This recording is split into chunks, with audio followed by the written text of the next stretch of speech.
It's good to see you guys. Since the end of spring, we've finished with our finals. Our team GPA, I think, ended up being a 302 for the whole team, which is the second highest, I want to say, in Baylor football history, after the fall 2021, semester GPA. So way proud of that. A lot of freshmen and everything that were involved in that, and we're a big piece of that. And so I think it's a great kind of foundation for what we can do this summer and what we can accomplish in the fall. I think the detail and the discipline it takes to do things when you don't feel like it are one of the things that are expressed in academic success. So excited about that. We got 15 guys here reporting on Saturday, so excited for that. Get them into the mix, and in with our family, and then starting summer. Summer's such a busy time. Not only with we have lifting and running, and we've got football school, so we've got drills and conditioning drills, and then time in the classroom to teach, summer camps, official visits, all of it. But it's funny because I was talking to one of the coaches, is if we could start with like a storyboard, if we were to write a short movie script or storyboard, it would start. Scene one would be, here's a kid that thinks he's somebody, and he's got a skill that separates him from other people, and then storyboard number 2 or page number 2 would be, here he is getting into a new place, doesn't know anybody, wants to prove himself, find some mentors, some people that can help him. Can he trust them? Page 3 would be, here's some adversity, trials and tribulations, right? Page 4 would be, here he is in a pit, all the way down, beaten and broken, and what he thought he knew, he doesn't know.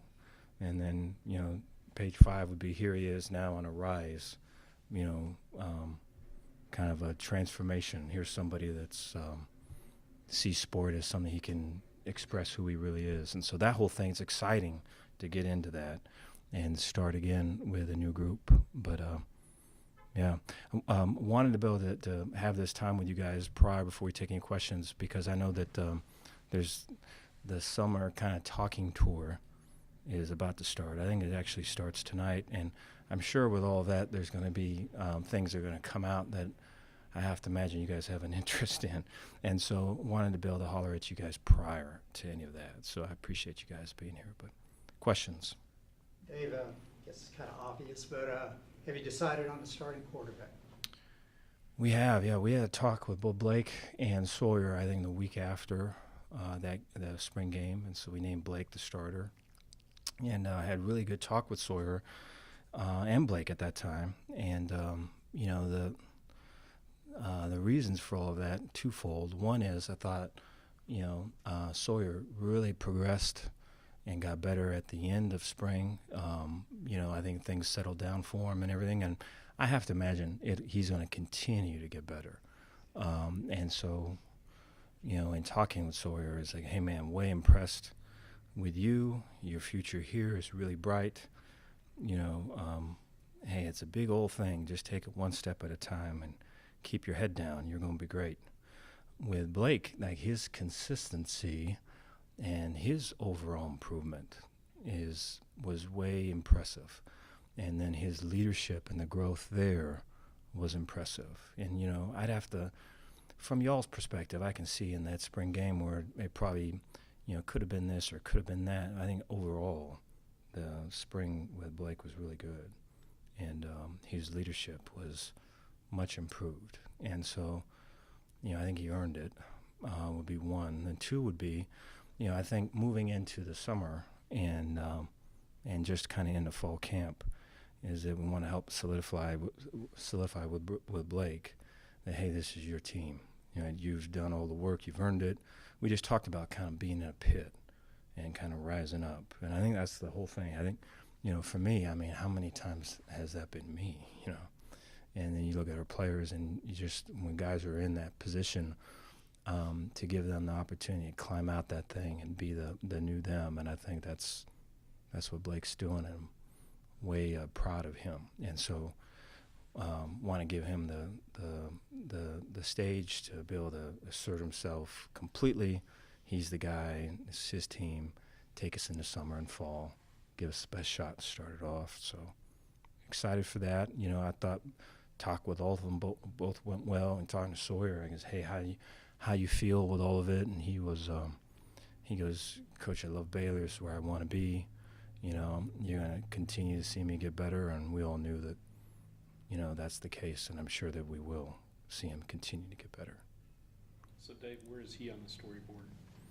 Same way, yeah, same way. I think for his growth, his growth is going to come on the game continuing to slow down for Sawyer, and to take ownership of of a consistency and of a knowledge base to where there'd be times at the end, in the middle of spring, towards the end of spring, where there'd be we have a couple guys in the backfield, and it's like, okay, who's on first?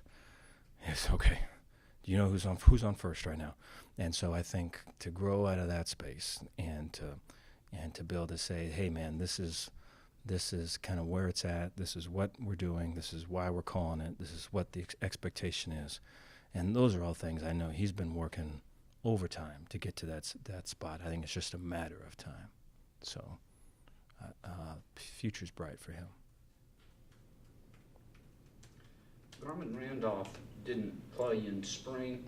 What's his status with the team right now? Garmin's suspended. Yeah, so, off the field issue. And so we're hoping to have that kind of cleared up here soon, but I think it's unfortunate, and it's something that I hope is taken as a learning experience. I know I am taking it that way. And so I'm hopeful that that's how it's taken with him. You mentioned the 15 newcomers. Is that a combination of transfers and freshmen? Can you kind of break down the group that will be coming in? Yeah, so, transfer-wise, we've got a few here just recently that we're working on getting cleared. I think of the, there's 3 potentials, 2 are cleared right now. And then we've got some freshmen that are coming in that wanted to finish out the semester, at school. And so they just graduated, everything. And so they're going straight from graduation to heading down this way. And then we've got a few walk-ons that are prefer guys and stuff that are going to show up as well. And so, yeah, I think we're going to be right at our allotment for the number that we can have, And so excited for that we've got just a full group, and that, they're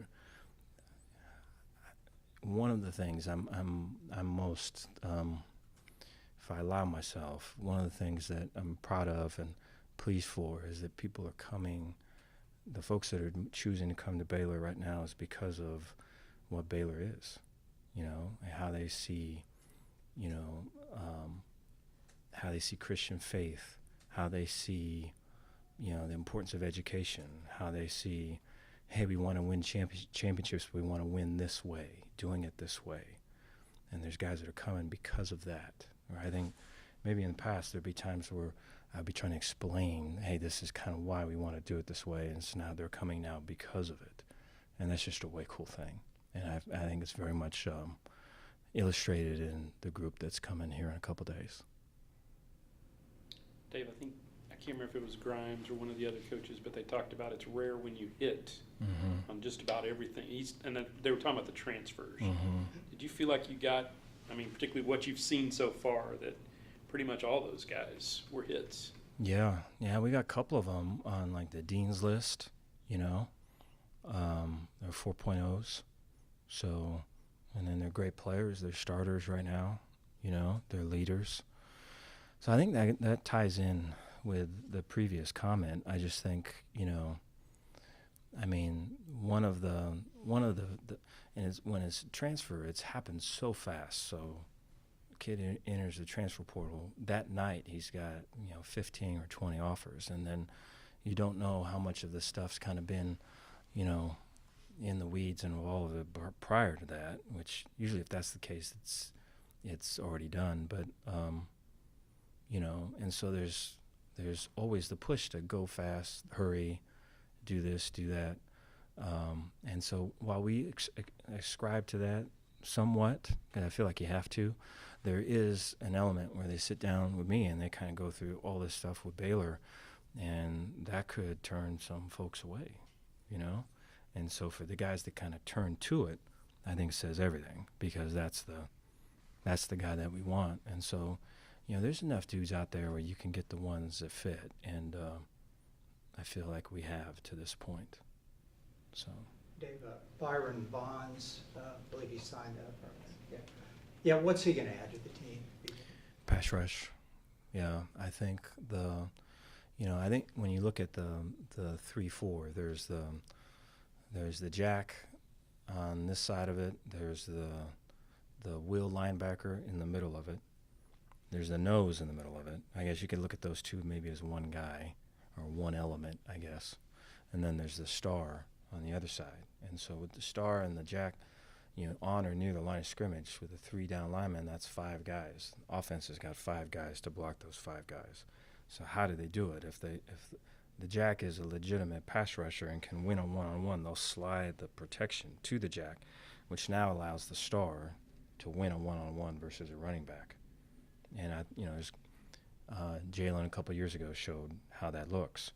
If the jack is a rusher and the star is a rusher, then they have to block, those 5 have to block our 5, which now opens it up for either the nose to win a one-on-one on the center, or the will to rush and get a one-on-one on the running back. And so, you have all of these are 4-man rushes, and so, you can play your coverages with the 7 guys, whatever you want. But the essence of the 3-4 is who's the 4th rusher. And if you could do that in a way that ties in with attacking their weakness or their lack of numbers, the better it is for us. And I think, it starts with the jack rush. And so Byron gives us that. And he's also got great, he's got a great heart, great enthusiasm, very energetic. I think there's some, there's an edge that he's going to bring to us that I feel like we need. Dave's the first year 2-7, then 12-2, the great run, and then last year didn't finish well. Who are you among those 3 years? What do you expect from you in year 4? Yeah, all of it. I think keep growing, all of it. Yeah, I think there's a lot of learning and growth in all of those years, and so there's. I think just standing here in front of you guys now from 2020, and what was that, Zoom, I guess, just so different now than then. And so, I think to know better and to be humble at the same time and to be hungry for more improvement is who I would say I would be. You mentioned that maybe some guys pushed the envelope last year's team. Uh-huh. Have you seen anybody try to do that with you this spring? No. Yeah, I think, so last year, and I know this is, so last year with the discipline and all of it, I think what I did not do was, and it's funny because some of these things may be just selective just to us, I think. And, I've been on other teams where some of these things we're talking about would not have even been noticed by coaches or not even thought of as a thing, right? And these are all just kind of personal discipline, kind of, attention to school or how we practice. And so these are things that are important to me and to us, and maybe to some other places are not even thought of that way or not even noticed, And so I think the fit's a way important thing. That's why bringing in people that kind of fit all of it and can see it is way important, because if you come in and you're kind of this way, and there's other folks that signed up for something else, and it's like, I didn't sign up for this, you know. And so I think the everyone is kind of, you know, I think we've talked about it before, where everyone's seen, hey, if you go this way, this is kind of what comes. If you go that way, we know where that road leads. You know, if you just look at the last 2 years. And I think, you know, just the GPA and just all of the, I mean, I think, you know, we have a Baylor standard, so there's weight room, there's character, there's academic excellence, and we've more than doubled that standard, guys that have excelled on all three, which is a way cool thing. And so the challenge with us is to do all of that and win, to do that and win, to not do one and the other, which I think is maybe the other way that maybe some kids signed up for, or maybe some kids want to do. So we want to be able to win, but do all of it and have excellence in all of it. And it's hard to do now, especially nowadays. People see, you know, I don't know if it's as, I don't think it probably ever was a sexy thing, but it sure ain't now, you know. Dave, y'all lost a lot of guys at the safety position, specifically older guys, and then you have a lot of young guys currently in the room. What have you seen from that group that gives you optimism and also made you not really address that position in the transfer portal? No, I appreciate that. Yeah, I think you know, I think both Devin Lemire and Devin Bobby both bring kind of a coach player view to that group, and so they are very studious and you know, can talk it and get the guys lined up and have a awareness of, hey, we're in this, and it's because we're expecting that, and here's what's going to happen, and here's the strength and weakness of our call. They're very much attuned to that. And so I think you have that, and you know, in for Devin Bobby to be able to take an extra step with Devin Lemire not being able to practice, I think is going to end up being a positive, just the growth that he had in it. But then you got Corey Gordon, who's got like all of the, and both Lemire and Bobby have excellent athleticism and skill and all of it. But then you've got Corey Gordon that is really talented and just blessed with athleticism, and that can do all the things. And I think his ability, you know, our investment in him continually, I think is going to bring out the best of him. And you know, is one of the things we talk about the transfer portal is that, as difficult as it is, and we for sure have done it here, is it's hard to talk about a team and development and do all the things when, because when you say yes to something that's outside, you're saying no to something that's inside. And how does that mesh with, we're a team, we're developing you, you know. And so I think, you know, whereas last year kind of was on the either or, we're trying to be yes and this way and try to handle it all in a professional way, in a humane way, which is hard to do. But I think not doing the transfer portal on the safety thing is because I think that we can say yes to the people that are there because the investment in them, the talent is there, and so excited for that. Dave, do you think Baylor's ready to play in the NIL landscape? Is this school prepared to do what it has to do? Do you see that yet? I do. I think it is getting better. You know, I think from where it, I think from, you know, I think let me say my philosophy on that is to be in it, and I feel like we're in it, and I feel like when kids come, you know, that is something they bring up, and they want to know what is it can be done, and when we give them kind of our talk and say this is what it is, I think it is a piece of the puzzle for them with the faith and the education and just how they're going to be treated and how, you know, that kind of that hero's journey we talked about. I think those are probably the main pieces of the pie, and then there is the NIL piece, which is a critical one, you know. Now, I believe that piece is getting bigger, you know, and so like our ability to kind of grow with that piece, I think for all of us, I'll go this far, as speaking for me, but also for all of us, we just don't want the whole pie to be that. And I feel like that is the case in some other spots. And so for us to be us, I think to keep it a piece and stay in it is we're on track to do that. Do you like it to be equitable across the board with players? Like, what's your personal philosophy on the NIL? Yeah, that's a good question. That kind of speaks to the heart of the matter. I know that I've talked with some coaches this off season that talk about it. Whereas if if you're an All-American or multiple All-Conference, or if you're a first or second round draft pick, you're getting this much money. That would be a tier.